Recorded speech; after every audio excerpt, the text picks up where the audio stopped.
this post-apocalyptic nightmare of a world, where radiation levels outside are so bad you'd basically glow like a glow stick after 2 minutes, we meet the queen of loneliness, the goddess of boredom, and currently the last known farmer still checking fences like it's a 1950s to-do list.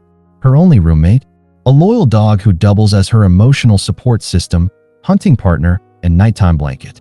Honestly, the dog's living better than most people did before the apocalypse. N's daily life is a mix of survival, routine, and pure Netflix-level monotony. Wash off like she's auditioning for a spa commercial, and repeat.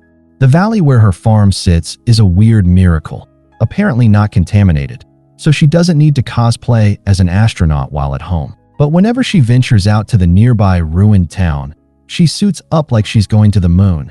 Full body cover, oxygen tank, the works. The walk from the valley to the town is long and exhausting. But hey, radiation-free farmland is prime real estate these days, so it's worth it. After each supply run, and treats herself to a decontamination routine so thorough even the germs give up. Most of her time is just nothing. One day, while heading back from one of these long supply walks, N's lonely little world gets an unexpected twist. She spots something strange on the road, an abandoned vehicle. Now, in this world, abandoned things usually mean two possibilities: free loot or instant death. Out of the tall grass appears a man in a protective suit. He heads straight for the vehicle, hooks it up to his wagon, and starts moving along like it's just another Tuesday. And her dog hide in the tall grass, playing survival peekaboo while she watches him. She's completely stunned. Another survivor? In this economy?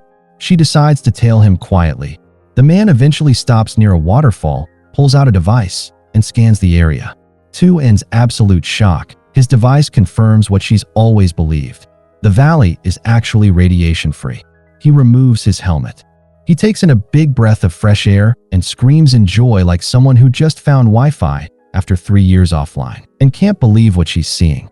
Another human, a real one, with lungs and everything.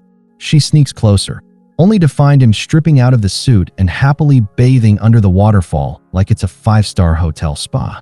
And panics. She knows the water is contaminated and rushes forward, but because she's holding her hunting gun, standard farm girl accessory, the man immediately thinks she's threatening him. The man, whose name we later learn is John, realizes he's been frolicking in radioactive spa water, and his excitement turns into sheer terror. He checks with his device, confirms the worst, and immediately begins vomiting like a college freshman on their first night out. Desperate, John digs out a syringe filled with medicine and begs to inject him. At this point, N is understandably cautious. Strange men, guns, radiation vomit, the works, saving him from melting into a glow-in-the-dark puddle. She offers to take him back to her farm. He accepts, weak and shaken, and tells her to burn his contaminated clothes, and washes him thoroughly with clean water back at her house, like scrubbing a radioactive potato, and then drags his half-dead body to bed since he can barely move. The next morning, N returns to John's wagon to collect his belongings. She finds photos of him with a woman, which leaves her with questions she'll save for later. Meanwhile, John is bedridden, sweating bullets and trembling, and takes care of him with saint-like patience, and spending sleepless nights sponging his forehead when the tremors get too bad. She even prays for his recovery and plays the organ at the chapel to boost her faith. Though let's be honest, her prayers are basically, "Please don't let my new roommate die." Eventually, John recovers enough to wobble around. He learns about N's past, how her father told the family to stay in the valley because it was safe, but one day her family left to search for others and never came back, and has lived alone ever since. John, ever the scientist, can't understand why the valley is free of radiation. The lack of logic drives him nuts, while N just distracts him with a hug, because sometimes hugs beat science. The next day, John notices N laboring away at her crops by hand. Being a former government researcher, he goes nerd mode, digs through her father's old books, and comes up with a plan. He teaches her how to manually pump gas, which excites N like a kid with a new toy. She rushes to the gas station, fills up, and soon enough, she's happily driving the tractor across the fields with the dog running after it. John, meanwhile, watches her through a gun scope like a creepy babysitter, though he swears it's just curiosity. That night, and prays before dinner, and John casually drops a bombshell. Back when the incident happened, he was working in a government bunker. He got tired of being trapped underground and decided to leave in search of real life, and wonders if he's been searching for his wife because of those photos. But John clarifies the woman wasn't his wife. Mystery deepens and slowly starts opening up. She even leaves her bedroom door open at night, clearly hoping John might notice her bare legs. John notices and then goes to his own room like a monk. 0 points for John. The next day, and goes fishing and even takes a swim. There's plenty of side-eye glances between her and John. The apocalypse's version of flirting. Later, while cooking fish together, she explains that the pond comes from the same underground water source as the well. The pond freezes in winter, which is brutal since last winter her generator broke. John checks it and declares it fried beyond repair, but reassures her it's not her fault, and cracks a joke about potato-powered school projects, which inspires John with a big brain idea: build a water wheel at the waterfall to generate power. Problem: they'll need wood. Lots of it. John proposes dismantling the chapel and refuses. The chapel is sacred, built by her father, and she's convinced it's the reason the valley is safe. John argues God might want them to use it to start again, but ends not having it. The debate ends unresolved. That night, the dog barks at the door like something's out there. Suspicious, but nothing happens. The next day, Anne does her chores while John goes to the roadside market to scavenge. When she catches up, she finds him drunk, ranting, and throwing boxes around like a toddler. He accuses her of leaving hints in her supply choices. Later, back at the house, when she tries to help him to bed, he shoves her against the wall, yelling that he doesn't need help. Terrified, Anne runs to her room.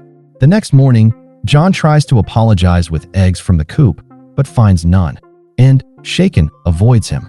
At the chapel later, Anne plays the organ and notices someone watching. She assumes it's John, but when she asks him later, he says he wasn't there. Creepy. That evening, things soften. They share wine, dance, and even kiss. But John pulls back before it goes further, saying he doesn't want to ruin things, and is confused and hurt, but tries to move on.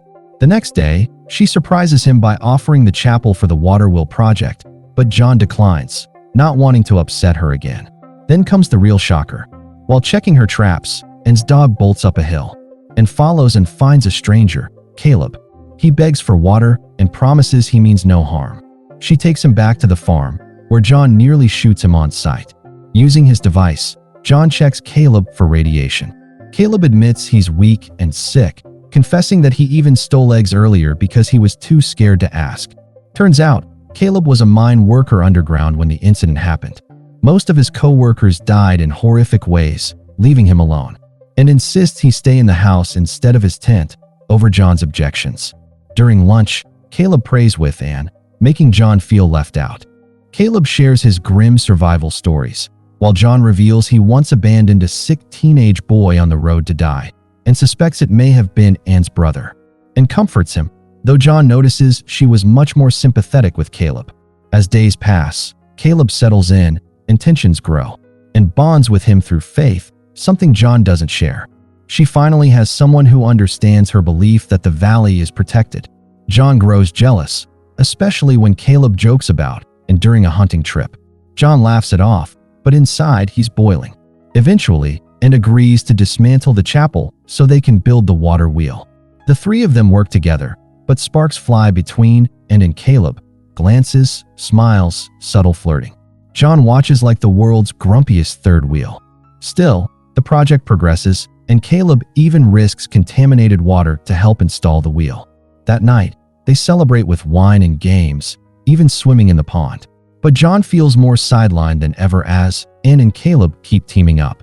Later, John confesses his love for Anne, but she doesn't reply. Hurt, he drinks himself to sleep. Tired of waiting, and sneaks off to Caleb, and the two get intimate in the bathroom. Apocalypse romance at its peak. The next morning, Caleb casually pets Anne's head at breakfast in front of John, making things unbearably awkward. John swallows his pride and works with Caleb to finish the water wheel, though tensions bubble. Caleb jokes about staying at the farm permanently, and John isn't laughing. Still, they manage to complete the wheel. Electricity returns to the farm, but during the final installation, Caleb slips. John grabs the rope and holds him, but hesitates. Their eyes lock, and the tension says it all. Later, John returns alone, telling and that Caleb left to find the southern community, and doesn't believe him and searches desperately, but never finds Caleb. Meanwhile, John finishes the wiring, and electricity floods the farm once more. He even moves Anne's organ to the barn so she can play while he listens quietly, satisfied with their strange, tense new life together. And that's where this apocalyptic love triangle leaves us. One woman, one jealous man, one missing lover, and one very loyal dog probably wondering why humans are so dramatic. Make sure to subscribe and hit the bell, because surviving the apocalypse is tough, but missing a recap like this is even tougher.